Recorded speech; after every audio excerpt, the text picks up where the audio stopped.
आज मैं आपको एक अनोखी रहस्यमय कहानी सुनाऊंगा। अगर आप चैनल पर नए हैं तो अभी सब्सक्राइब कर ले तथा कहानी पूरा देखें। अंत में एक अनोखा रहस्य छुपा है। धन्यवाद। तो सुनिए।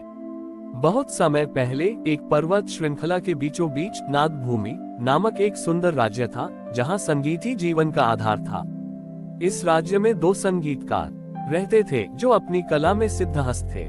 तारांकन स्वरेश वह शुद्ध स्वर का स्वामी था। उसके गायन में इतनी मधुरता थी कि सुनने वाला मंत्रमुग्ध हो जाता था, पर उसका ध्यान केवल अपनी प्रशंसा पर रहता था। वह लोगों की प्रतिक्रियाओं के लिए गाता था। तारांकन तालांश वह उत्कृष्ट लय का स्वामी था। उसका वादन इतना सटीक और स्थिर था कि वह समय को बांध सकता था, पर वह हमेशा अकेले ही अभ्यास करता था और मानता था कि शुद्ध लय को किसी बाहरी संगत की आवश्यकता नहीं है। एक बार नादभूमि में एक बड़ा संगीत उत्सव आयोजित हुआ, जिसमें दोनों ने भाग लिया। स्वरेश ने अपना गाना शुरू किया।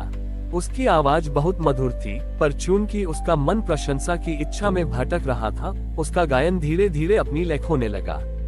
तालांश ने अपना वादन शुरू किया। उसकी लय त्रुटिहीन थी, पर चूंकि वह किसी भाव या स्वर से नहीं जुड़ा था, उसका संगीत केवल एक यांत्रिक ध्वनि बनकर रह गया। श्रोता निराश हो गए। संगीत में मधुरता थी, पर आनंद नहीं था। दोनों संगीतकार दुखी होकर अपने गुरु के पास पहुंचे, पर गुरु ने कहा, तुम दोनों ने संगीत के एक हिस्से को पा लिया है, पर तुम उस तृतीय सत्य को भूल गए हो जो संगीत को पूर्ण करता है। दोनों ने भगवान विष्णु का ध्यान किया, जो स्वयं सामवेद के स्वामी हैं। विष्णु जी ने एक साधारण वक्ता के रूप में नादभूमि में दर्शन दिए। वक्ता रूपी हरि ने दोनों से पूछा, तुम दोनों अपनी अपनी कला को पूर्ण क्यों मानते हो? उद्धरण चिन्ह। स्वरेश ने कहा, मेरी आवाज में माधुर्य है। तालांश ने कहा, मेरे वादन में स्थिरता है। वक्ता ने उन्हें एक सूक्ष्म परीक्षा दी। उन्होंने दोनों को एक साथ गाने और बजाने के लिए कहा, पर एक नियम रखा, किसी भी बाहरी प्रतिक्रिया, तालियां या प्रशंसा पर ध्यान नहीं देना है। जैसे ही उन्होंने प्रदर्शन शुरू किया, स्वरेश प्रशंसा न मिलने पर फिर भटक गया। तालांश लय में स्थिर रहा, पर वह भी स्वर के अभाव में यांत्रिक लगा। वे दोनों एक दूसरे से जुड़ नहीं पाए। वक्ता रूपी विष्णु ने तब तृतीय सत्य का रहस्य खोला। ग्रेटर देन संगीत केवल स्वर, भावना और लय स्थिरता का मिश्रण नहीं है। संगीत का तृतीय सत्य है समर्पण। ग्रेटर देन, वक्ता ने समझाया। तारांकन स्वरेश, तुम्हारा स्वर मधुर है, पर तुम उसे श्रद्धा के साथ समर्पित नहीं करते, तुम उसे स्वार्थ प्रशंसा के साथ जोड़ते हो, इसलिए तुम्हारी लय टूटती है। तारांकन तालांश, तुम्हारी लय स्थिर है, पर तुम उसे प्रेम के साथ समर्पित नहीं करते, तुम उसे अकेलेपन अहंकार के साथ जोड़ते हो, इसलिए तुम्हारा संगीत नीरस हो जाता है। वक्ता रूपी हरि ने उन्हें अंतिम बार एक साथ प्रदर्शन करने के लिए कहा, पर इस शर्त पर कि स्वरेश केवल तालांश की लय को सुनेगा और तालांश केवल स्वरेश का ए स्वर को सुनेगा। उन्हें एक दूसरे पर पूर्ण भरोसा करना था। इस बार जब स्वरेश ने गाना शुरू किया तो उसका ध्यान केवल ताल की स्थिरता पर था। उसने प्रशंसा की इच्छा को त्याग दिया। जब तालांश ने वादन शुरू किया तो उसका ध्यान केवल स्वर के माधुर्य पर था। उसने अपने अकेलेपन को त्याग दिया। जैसे ही दोनों ने एक दूसरे को समर्पित किया, एक अद्भुत संतुलन स्थापित हुआ। संगीत में स्थिरता के साथ माधुर्य भी आ गया। श्रोताओं ने पहली बार वास्तविक आनंद महसूस किया। भगवान विष्णु ने अपने दिव्य रूप में प्रकट होकर कहा, ग्रेटर देन, हे मेरे भक्तों, जीवन भी एक संगीत है। स्वर तुम्हारा भाव, तुम्हारी इच्छा और तुम्हारा प्रेम है। लय तुम्हारा अनुशासन, तुम्हारा कर्म और तुम्हारी स्थिरता है। लेकिन इन्हें पूर्णता तभी मिलती है जब तुम अपनी कला को बिना किसी स्वार्थ के, केवल समर्पण के साथ एक दूसरे को और मुझे अर्पित करते हो। ग्रेटर देन, स्वरेश ने अपने स्वार्थ का त्याग किया और तालांश ने अपने अकेलेपन का त्याग किया। दोनों ने समझा कि संगीत की तरह जीवन के कर्म भी तभी पूर्ण होते हैं जब वे ईमानदारी और समर्पण के साथ किए जाते हैं। कहानी का संदेश, जीवन के हर क्षेत्र में कला, कर्म या संबंध पूर्णता प्राप्त करने के लिए हमें केवल प्रतिभा, स्वर, लय पर निर्भर नहीं होना चाहिए, बल्कि अपने अहंकार और स्वार्थ का त्याग करके उस कार्य को समर्पण के साथ प्रस्तुत करना चाहिए। स्वरेश स्वर का स्वामी और तालांश लय का स्वामी ने समर्पण के तृतीय सत्य को अपनाकर नादभूमि में संगीत का एक नया युग शुरू किया। उनका संयुक्त संगीत अब केवल मधुर नहीं, बल्कि छोटी ही आध्यात्मिक हो गया था। लेकिन नाथ भूमि की राजधानी में एक और बड़ी समस्या थी, अहंकार की महामारी। नगर में एक नया रिवाज शुरू हुआ था। हर व्यक्ति अपने घर के बाहर एक बड़ा चमकता हुआ दर्पण लगाता था। लोग हर सुबह और शाम खुद को दर्पण में निहारते थे। तारांकन अमीर अपने धन को देखकर अहंकार करते थे। तारांकन सुंदर लोग अपनी सुंदरता पर गर्व करते थे। तारांकन शक्तिशाली लोग अपनी ताकत देखकर इतराते थे। इस निरंतर आत्म प्रशंसा के कारण लोग एक दूसरे को देखना और सम्मान देना भूल गए। हर कोई स्वयं को केंद्र मानता था।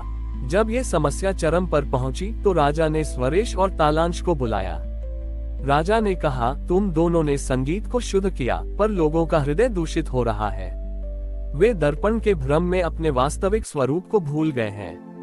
अब तुम दोनों इस अहंकार की महामारी को कैसे दूर करोगे? उद्धरण चिन्ह। दोनों संगीतकारों ने बिना किसी संकोच के एक दूसरे को देखा। उन्होंने तुरंत अपने गुरु विष्णु जी के ज्ञान को याद किया, त्याग और समर्पण। स्वरेश और तालांश ने घोषणा की कि वे एक अंतिम अद्वितीय संगीत कार्यक्रम प्रस्तुत करेंगे। समर्पण का संगीत प्रदर्शन की रात दोनों मंच पर आए। उन्होंने इस बार अपनी कला का स्वार्थ पूरी तरह त्याग दिया था। तारांकन तालांश का त्याग। तालांश ने अपना वाद्य यंत्र छोड़ दिया। उसने अपनी कला का प्रयोग ध्वनि में नहीं बल्कि प्रकाश में किया। उसने एक ऐसा जटिल प्रकाश चक्र बनाया जो पूरे नगर के दर्पणों पर केंद्रित था। तारांकन स्वरेश का त्याग। स्वरेश ने अपना गला बंद कर लिया।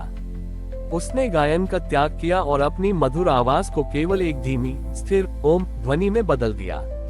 जब ओम की धीमी ध्वनि शुरू हुई तो नगर के हर दर्पण पर तालांश का प्रकाश चक्र नाचने लगा। यह प्रकाश चक्र इतना तीव्र और स्थिर था कि वह दर्पणों की चमक को नष्ट करने लगा। लोग अपने घरों के बाहर खड़े थे और दर्पण में खुद को देखने की कोशिश कर रहे थे, लेकिन अत्यधिक प्रकाश के कारण वे अपना चेहरा स्पष्ट रूप से नहीं देख पा रहे थे। उसी क्षण ओम की धीमी स्थिर ध्वनि उनके कानों में गूंजी। चमत्कार। जब लोगों ने खुद को दर्पण में नहीं देखा बल्कि केवल प्रकाश और ओम की ध्वनि को सुना तो उनका ध्यान पहली बार बाहरी रूप से हटकर आंतरिक शांति पर केंद्रित हुआ। अहंकार के स्थान पर लोगों ने पहली बार विनम्रता और एकता महसूस की। उन्हें लगा कि ओम की ध्वनि और प्रकाश चक्र सभी के लिए एक समान है, न अमीर न बड़ी न सुंदर न साधारण। जब प्रदर्शन समाप्त हुआ तो लोग दर्पणों के पास से हटकर एक दूसरे को देखने लगे। भगवान विष्णु ने आकाशवाणी की, ग्रेटर देन। तुम लोगों ने स्वयं को दर्पण में देखा। अहंकार। वह दर्पण तुम्हारा अतीत और क्षणभंगुर रूप था, पर आज मेरे भक्तों ने तुम्हें ओम के प्रकाश में देखा।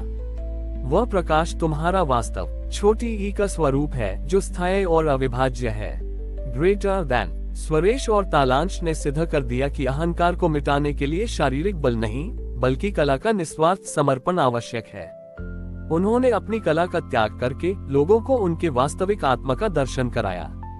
इस घटना के बाद नाथ भूमि ने दर्पणों को तोड़ दिया और उनकी जगह सामुदायिक कलाकृति बनाना शुरू किया, जो दर्शाती थी कि हर व्यक्ति केवल एक भाग है, न कि केंद्र। सच्चा आत्मज्ञान बाहरी रूप या प्रशंसा दर्पण से नहीं मिलता।